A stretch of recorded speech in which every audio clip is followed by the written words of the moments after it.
Now, for the panel discussion, I would like to invite Chanelle Berg, Pro-Vice Chancellor, First Nations from Murdoch University, to the stage, as well as Pratik Shrestha, Principal of Building Structures from Aurecon, and Kieran Wong, Principal of TheFulcrum.Agency. Please make them welcome.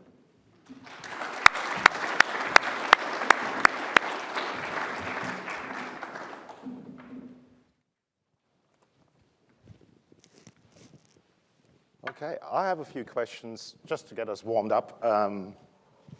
I prepared earlier for the panel to then open the floor for any members of the audience to put their hand up and put any question they like to the panel. Kieran, I would like to start with you. Great. Yes. When thinking about the design of Boola Katitjin, what do you consider to be one of the most challenging aspects? Okay, so I'm going to start this by sort of some context in the sense that I'm an architect and partner at TheFulcrum.Agency. Lyons were the principal architect on the project.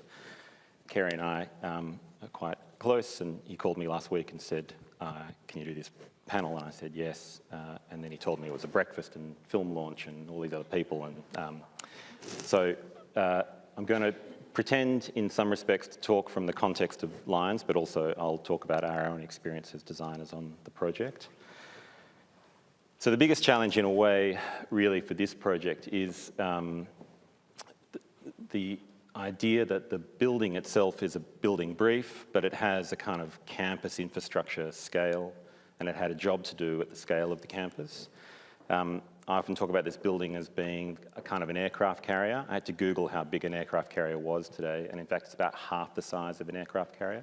It's still quite big if you look at an aircraft carrier, and in some respects the role of the building was to pivot the campus, to turn, in a sense, the kind of structure of elements like Bush Court and that kind of cloister and colonnade kind of elements that have really focused the front door, in a sense, to South Street, back to Discovery Way.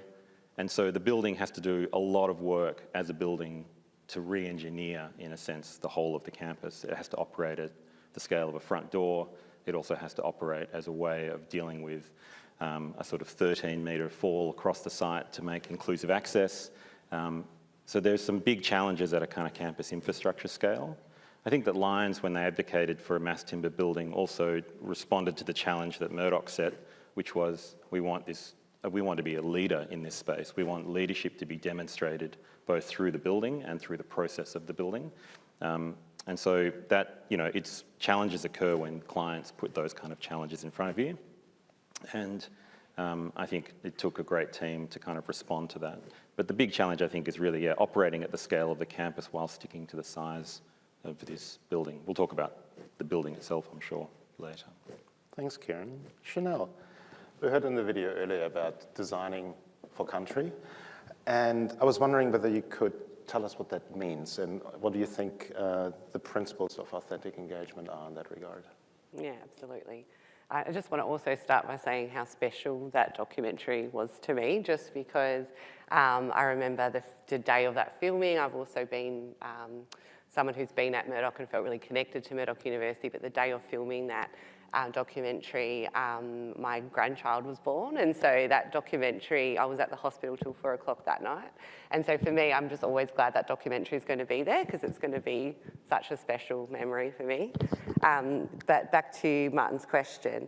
So I think when we think about designing this country, it can be broad scoping, and I just want to really say that it can be different depending on where you're working, but there are some principles that really remain the same. So if we think about the land as being here and Aboriginal people being here and using and caretaking the land, and that sustainability aspect, that's been happening for 60,000 years. And when we think about when we're building buildings in the past, I guess that we looked at buildings as clearing land. We looked at it as a place of progress and things like that. And I think it's really important that what we are redoing now when we're looking at connecting to country is, one, firstly, recognising that Aboriginal people were here, that looked after the land. Secondly, we're not just clearing land, but we're looking at it from what what kind of sites are there, and it's really important that whenever we're doing something, we're engaging with Aboriginal people to say, well, this land is sacred, this land is important, and having people come out and actually look through that land to go, is this a sacred site? We know that things have been built on sites like that for such a long time. And then the other thing I think that's really important is when you're bringing in that story of that land is really important, and how can we use that when we're designing spaces to do that in an Indigenous way, so that those stories of the land, the stories of the people, all of that's being brought in to that process. And it's really important to make sure that we're authentically engaging with Aboriginal people in that whole process, because it makes the space really special. So at the beginning, having consultants come in, walking around the land, telling you those stories, and then all the way through having those relationships with Aboriginal people. And when I say meaningful engagement, it's not just going out to Aboriginal people and saying, tell us what to do, but having that ongoing relationship. And I think Murdoch did that really well, especially with people like Daniel and Kieran, just that whole way through, having that relationship with that group. And all of those, when you look at this building today, you can see that Designing with Country, that the sustainability aspects are brought in, the story. We look at where it's situated, we see the beautiful Darling Ranges over here, that connection, that is Noongar country. Whenever I come into Perth and I see the Darling Ranges, I think, oh, I'm back in Noongar country. So even the fact that we overlook that is really important. And I think there's always different ways to do it, but I think if you are designing spaces, authentically engaging with Aboriginal people, telling that story, bringing it into the artwork, having things that say we respect the land that we are here and all the way through, I think that's how you really design with country in an authentic way. Yeah. And also, I just want to also say the naming of the building is really important. When we think of structures that have been named previously, lots of our structures and things like that have been, and monuments that have been, are sort of things that people, named after people who maybe have not been respectful to Aboriginal people in the past.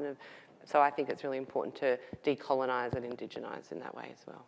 And it's beautiful how the name is stuck as well. I mean, every building on campus has a number. I mean, this is building 360, but it goes by the name of Boola Katitjin, which is just marvellous to see. Yeah. Thank you. Pratik, we heard about the engineering challenges already in the video, and being the first at anything is a challenge in its own right. What advice would you give to anyone crazy enough trying to attempt a timber building at this scale? I think, when some of the team members have heard me say this, when we were first engaged by Murdoch University said, oh, we want to do a timber building. And we're like, cool, that's going to be great. And it wasn't just going to be any timber building, it was going to be the largest mass engineered timber building ever built in WA. So we needed to set a new precedence. And in the meeting, we're like, yep, no, we can do it, don't worry. We walked out going, oh, all right, we've got to figure this out. How do we do this? But that in itself is the fun. If you're outside of your comfort zone, you're constantly pushing the boundaries. That's when you're having a lot of fun. So in order to do that, the first thing we did was we reached out to industry. Without collaboration, this project wouldn't have happened. The first thing we did was we reached out to the timber industry to really understand a simple question of, here's a tree and here's a building. How do you go from A to B? It sounds simple enough, but to roadmap that out, to look at the risks, look at the opportunities, because often that's where projects fall over, is we all have great aspirations to do great things, but reality kicks in, budgets kick in, all sorts of constraints kick in, and then projects often fall over. So with that, I think the leadership that Murdoch University demonstrated and the leadership team was just unprecedented. I think that was a big part of it. And collaboration within the team. So the collaboration with the architectural team, with Kieran's team, with Lyons, STH, Officer Woods, and also having Multiplex on the job to just say, let's do this together, was a big part of doing this building. And yeah, absolutely fantastic. We've been able to achieve it. A lot of resilience was required. We've been on this project since 2016, 17, through COVID, in and out, but we got there in the end. So perseverance being absolutely top quality there. Kieran? I think it's good also to find sort of a team that's about your age. It's about like finding a dentist your age that you can stick with for a while and how long projects take. So, you're also useful. Sorry. No. This building is all about biophilic design. So biomimicry, mimicking nature as much as possible. How did that concept inform the design of that building, or how did you go about that? So, I mean, I think biophilic, in a way, is about designing with country. It's a kind of connecting with country in a more total way, in the way that I think Indigenous people talk about country, which is more than landscape. It's, you know, it is, in a sense, the way in which seasons, light, breeze, smell, these kinds of things that are embedded in the kind of in the universe or the cosmos around us are thought about. So in a building like this, a lot of attention was paid to not just the kind of building material, which is incredible, but also the way it kind of draws you out into the landscape, draws landscape in, that you get to see, you know, sun changes, wind changes, you feel the building every time, you feel the environment when you move between buildings across, say, the student halls. You know, going to the bathroom, which I know I shouldn't talk about publicly, but this morning and seeing the sun rising on the eastern side of the building is just actually pretty amazing. And so there's a lot of time that was spent about thinking about how that might work, because universities can be stressful places. You know, they're places of study, there's exams, there's all sorts of things that are happening.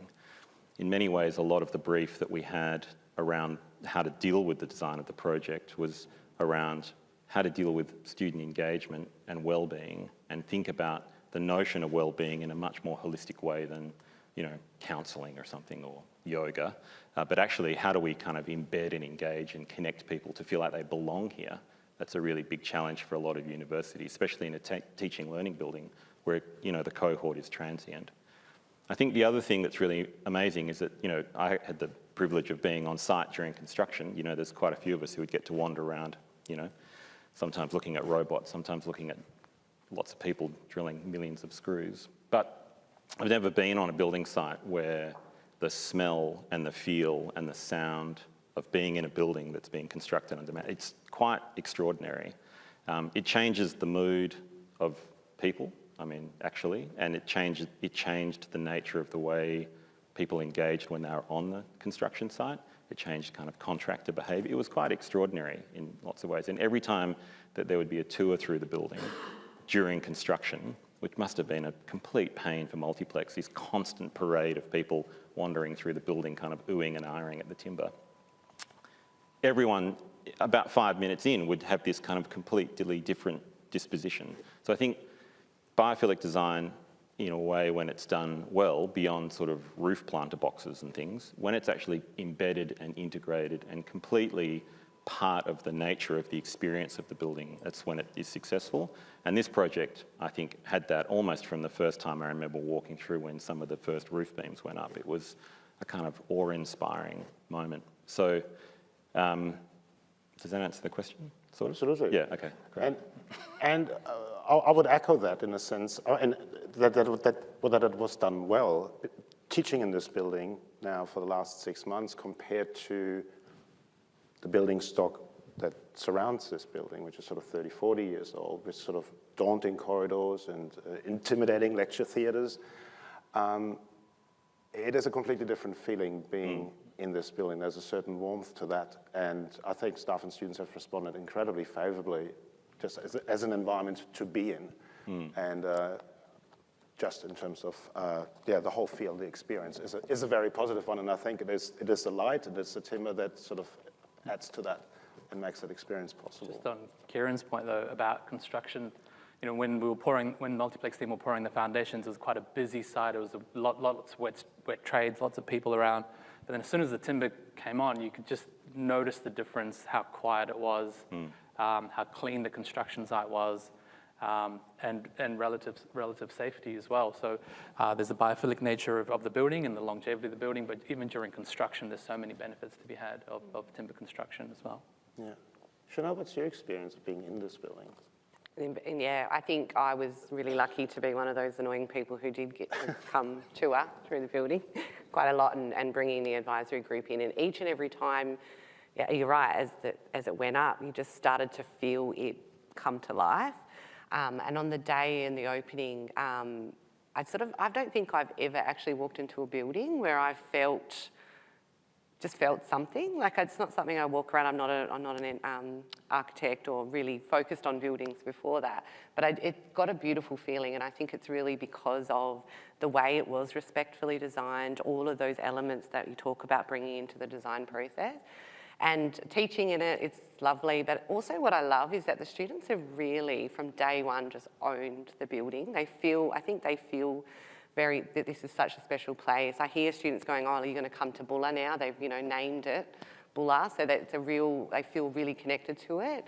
And it's really nice, I guess, like we think about relationships, we're talking about, when we're consulting people, I really think the theme of relationships comes out here really well, because you can see your students walking through the corridors, you can go and have conversations, and they really connect in that way, so it's brought a lot of that as well.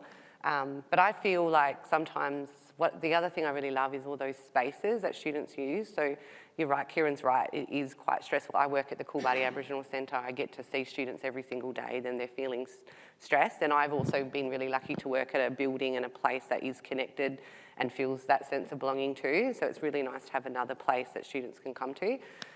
My daughter as well, when she's really stressed, she goes, some of the design elements in there, like where you can sit and it's so designed so purposefully where she can come and sit and de-stress. Like, I always call them the woolly mammoth chairs. I don't know what they're actually called. There's like these really big chairs and you can sit in them and you can actually just sort of block out the noise. So I think my experience is that students have really embraced the building, staff have really embraced the building. I think it's amazing to see even the technology where we can connect with people from in different external students and bring them into the classroom. So to me, it's really all just been about connection, relationships, and I think because it was designed so purposely, it's really come to life, and I can see that. You can see it in the, like some of the spaces in the student halls. I mean, we were lucky enough to work not only on the architectural part of this project, but also the university engaged us on a digital engagement strategy for the building. And a lot of the digital artworks are as a result of that commissioning process. And a lot of the driver for the digital strategy was around this notion of well-being and connecting to country, like a campus on country was the kind of pillar. And actually students do, and staff, I'm assuming, whenever I've come through the building, you look at some of the kind of spaces which are designed really to describe and embed you in this place. So Beck Dagnall's video piece on the river of a slow-moving canoe moving through the river. I don't know if you haven't seen it, you should go and sit there for a couple of hours. It's very nice. It really centres people again. And, we tried really hard in the digital strategy to think about what are the kind of stressors and what are the kind of impacts about, studying and working here, and how do we mitigate that through not just the building, which has its own kind of, in a sense, inert capability through its incredible design, but also through these digital platforms, whether that's audio. If you come up the escalators, you can hear the work of digital artist Akioki, which is, coming from underwater in the wetlands, and then as you get to the level 4, you're in the tree canopy, and she had microphones set underwater and all the way through the canopy.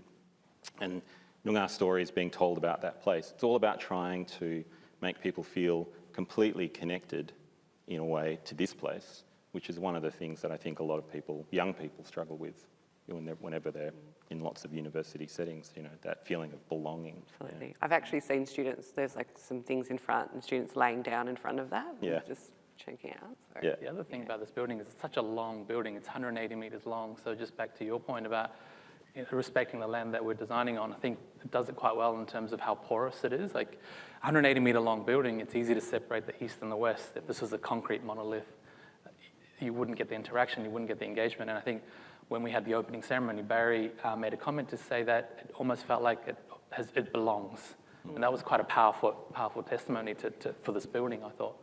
And back to your digital engagement, I think, again, 180 metres, the corridors that run through the spine of the building, they're very big, long corridors. But you can just immediately notice the students are in high pace in the corridors, but when they get to these little portals, they deliberately slow down, they look at the imagery, they look at the sound, they listen to the sound, and then they're off again. So it's really well designed with the student at the heart of the design. With that just said, Pratik, what do you think is the most innovative aspect of this building? Is it what you've just described, this coming together of the inside, the outside? Yeah, absolutely. I think the architecture is unparalleled. I think designing with students in mind and designing for the land that we're on with respect. I think that's really, really, really good.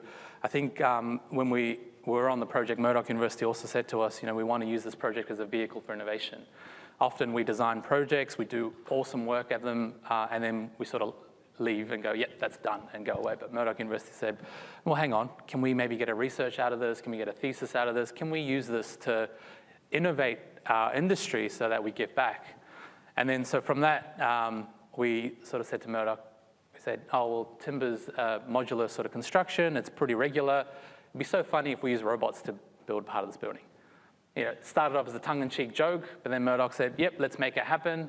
Again, we walked out of the meeting and going, what? Like, what? We've got to stop saying these things sometimes. But anyway, what started off as a joke soon turned into a reality on 4th of May 2022 when, in collaboration with Murdoch University, University of Technology in Sydney and Aurecon, we developed a fully autonomous robot to install screw fixings on this project. Now, it's a wooden building. We have lots of screws. In fact, we have about 500,000 screws on this project. And these aren't just your bunning screws that you go down to the store to get. These are about 300 to 400 millimeter long screws. Now, you can imagine from a health and safety perspective, an individual installing those screws over and over and over and over and over again, from a productivity perspective, from a health and safety perspective, from a well-being perspective, that poses challenges. So we thought if it's a highly repeatable task, highly repetitive, and something that we can free the person doing that to a higher quality task, let's try and automate that. And that's what the whole theme around robotics came about, and we were able to successfully deploy the robot, which is world first, which is very cool. And yeah, so very excited about that. I guess, the building, we were talking in the BBC documentary how this building is a way of paying respect to the past, by designing for the now, and also giving a glimpse into the future of what construction might look like. So that's the robots, and then there's many things on this project, and another one being the big portal frames. Again, we were pushing the boundaries of engineering there. Engineering calculations weren't going to be enough to prove that you could get a 30-meter portal frame to work. We originally had a column, so you'll be able to see a column right bang in the middle of the room there. We had that repeating all the way out to the event space. And then Murdoch University said, get rid of that middle column, we don't want it. I'm like, well, no, but engineering-wise, we need it. So, we can't just make it float. What do we do here? But the easy answer would have been, no, we'll just leave the column. But we thought, let's push it here. Let's see what we can do. Because we've essentially been given the license by Murdoch University to say, let's trial it. Let's get a research out of it. So we partnered with the University of Queensland, and we built a full-scale prototype of one of these connections. And we broke it. As an engineer, it's a lot of fun breaking things. So we broke it to pieces. We understood the behavior of the portal frame, and we're able to achieve this big, amazing space out there that's going to be used by thousands and thousands of students for many years to come. So really proud of that as well. I think the thing about the timber, and just want to sort of mention this point, when you look at the ceilings, I mean, one of the experiences of being in the building is really being surrounded and feeling kind of cocooned and open, like by this timber. And that takes an incredible amount of work to make things disappear and for you to just really focus on ceilings and soffits and columns and bracing that is all timber and not have thousands of bits of services and, runs of cable trays and all sorts of things. There's a lot of work that went into how the floor works to kind of manage that process and to mean when you're in study spaces on the levels below us, for example, that you are in fact feel like you are surrounded by the timber. So that's a real kind of, that process in a sense, and when we talk about sustainability and a glimpse into the future, it's thinking of how design teams can work in that way to really kind of express the intent of the building and not have it driven by all this other. I mean, in a sense, the success of the engineering doesn't feel like there's a lot of engineering on display, right? There's not a lot of stuff hanging around and things whizzing and things counting and, I don't know, all the other stuff that, previously, maybe 2 decades ago, sustainable buildings had all this fruit that kind of clarify that they were sustainable to everyone. This doesn't have that, and you instead focus on other things, and that, I think, actually is kind of the invisibility of that is pretty innovative. Final question, then I shall hand over to the audience. If we wanted to see more buildings like Boola Katitjin, what would it take? What would we need to see change? Who's that to? This is to the entire panel, whoever would like to go first. I don't. I think always having a purpose to why you're doing something. So I think this one had a very clear purpose. It had a very clear understanding of the why. And I think sometimes when we build, we don't always think about that bigger purpose. So, I mean, I always think that purpose is to know why you're doing something, and then also the engagement aspects of that, to bring something special together. Yeah.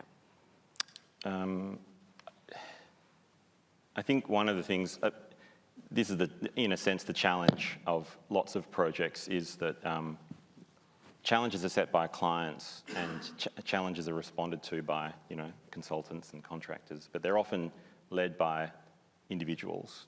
And so there's a tension always in projects that are highly collaborative about the kind of nature, in a sense, of who gets to make the kind of decisions.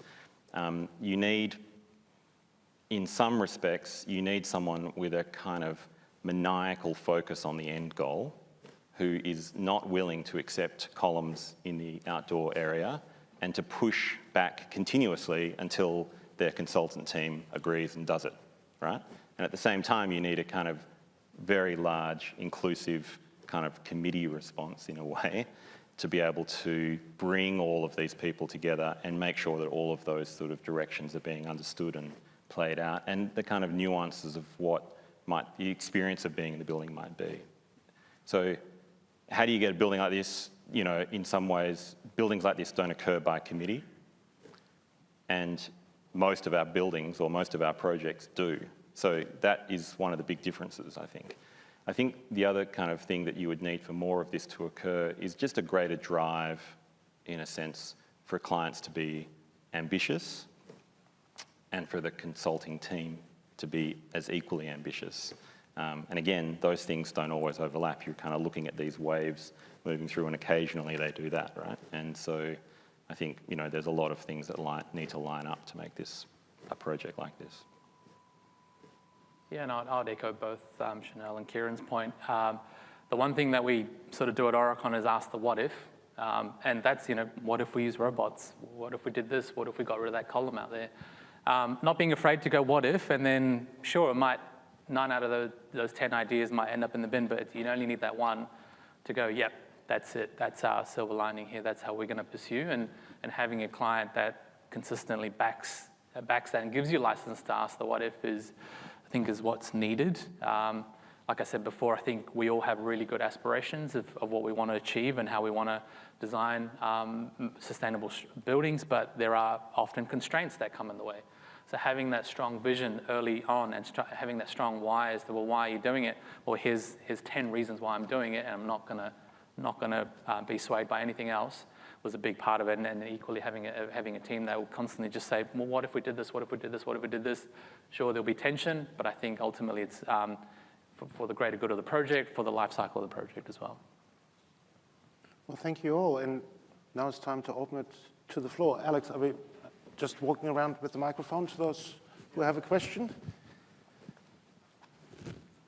Anything you always wanted to know about Boola Katitjin? Here's your chance.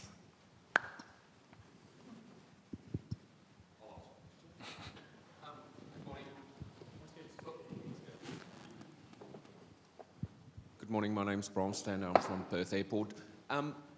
Creating an iconic building like this takes leadership and direction, and I want to firstly congratulate the university, the Senate and the senior management on taking such a bold step in going on an endeavour like this. Just like to understand how that, from the top, how that sort of leadership structure work when the cost pressures and the time pressures and COVID and all of those things come across a project like that, because really someone somewhere had to have a vision of this thing and to keep on that vision and to keep that. Was that a group of people or was it driven by anyone specifically? Sorry, yeah. Long question. Yeah, so it started a little bit before I was in the sort of senior part of it, but I do know that the vision was put out to the university. I remember seeing, they had already kind of conceptualised what it was going to be. So I think there was very strong understanding from the beginning of what it was going to be. And then after that, we had some really strong people working within the organisation that were then working back and forth with the architects. So at the time, I remember, Daniel Price, as well as there was our DVC education as well, who did a lot of that internal work, and to just make sure we're always on the same page. So I don't know all of this stuff around the leadership aspect, but I do know there were some really strong people within the organisation who were working back and forth to make sure that concept came to life and all of the learning. So what we making sure, and I guess the reason why our DVCE was doing that was to make sure that all of the learning design, all of that stuff around the students, etc., was being communicated back and forth. So that purpose was really strong from the beginning there with the leadership group. So, yeah. Yeah, the leadership from Murdoch is the reason why this building's here today. We couldn't count the number of times where the project potentially paused, COVID happened. Do we shelve the project? Do we not? So throughout COVID, throughout all of the escalation, throughout all of that, I think the project team responded well to Multiplex's aspiration. It's like, well, here it is. Can you come and do it? And I think the whole team responded really well. But I think ultimately it was Murdoch's vision. It was Murdoch's why. And Murdoch constantly going, yep, understand all these, understand all the constraints, understand all the pressures. Doesn't matter, we're going to do it.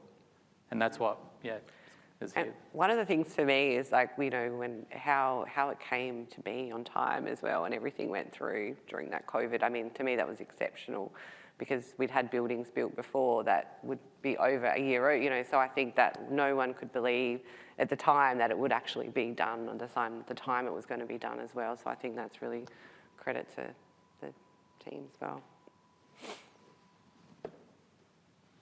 Further question?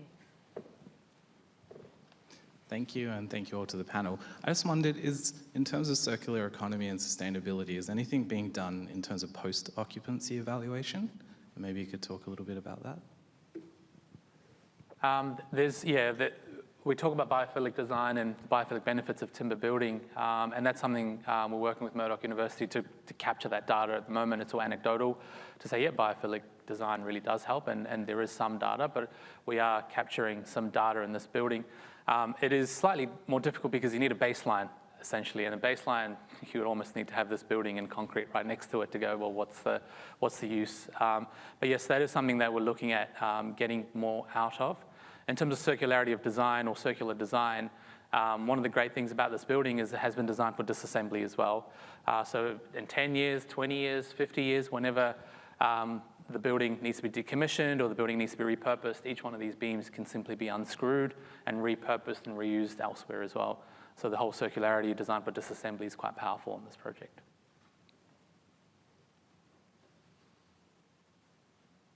I can just add that we're in the process of completing an energy and emissions audit, which will include all building stock around campus, which will also include Boola Katitjin. So from a teaching space, from a square meter comparison point of view, we'll get some comparative data between the old and the new, which is not like-for-like comparisons, but it will shed some light on the overall energy performance of this building.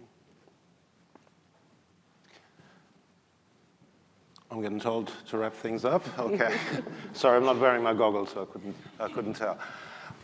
Thank you very much to Chanelle, Kieran, and Pratik for participating in this panel discussion. I hope you find it illuminating, as well as the sneak peek into this video of the BBC documentary. Thank you very much for joining us this morning, and enjoy the rest of your day. Thank you.